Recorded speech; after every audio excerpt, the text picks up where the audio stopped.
والذبحه دي جات له منين بقى يا دكتور اذا كان ماشي على النيتروماج بانتظام؟ بسم الله والصلاه والسلام على اشرف خلق الله. زي حضراتكم انا دكتور احمد الشربيني، اخصائي امراض القلب. في الحقيقه السؤال ده اتسالته من اهل مريض بعد ما ابتديت اتكلم معاهم وافهمهم ان دي ذبحه صدريه وان احنا هنحتاج نتحبس في عنايه القلب.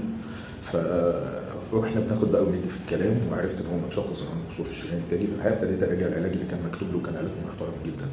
طب حضرتك ماشي على علاج بانتظام؟ لا، اكتشفت ان المريض ابتدى يزهق فوقف ادويته واحد ورا الثاني، واهتم جدا انه ياخد النيترومايك او الكبسوله الخضراء في ابيض، فاعتقاد منه ان دي اللي بتوسع الشرايين التاجيه، فدي اللي هتحميني من الذبحه والجلطه مستقبلا.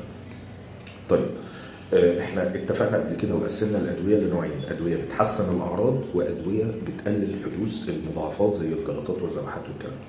الحقيقه النيترومانك هو يعتبر مهم في ادويه قصور الشريان التاجي، وبيحسن الاعراض وبيقلل من حدوث الالم في الصدر، لكن ما بيحميش باي حال من الاحوال من حدوث قصور حاد في الشريان التاجي. مش هيحميك باي حال من الاحوال لا قدر الله من حدوث الذبحات او الجلطات. فدي المعلومه اللي حبينا نوصلها للناس، دي الرساله اللي حبينا نوصلها النهارده. انا مقدر جدا ان حضرتك ممكن تكون بتاخد دواء كتير، وانك ممكن تكون زهقت من ادويتك، بس ما توقفش حاجه من دماغك. ارجع لطبيبك المعالج، اتكلم معاه، افهم منه ايه الادويه الاساسيه اللي ما فيهاش كلام، وايه الادويه اللي ممكن تتاخد عند اللزوم، وايه الادويه اللي ممكن نستغنى عنها. لكن لو اتفقنا مع بعض ان في ادويه اساسيه مش هينفع نوقفها، من فضلك ما توقفهاش. ادعي الوالد بالرحمه والمغفره، وادعوا لاهالينا في فلسطين والسودان وسوريا ولبنان بالصبر والثبات. دمتم بصحه وعافيه.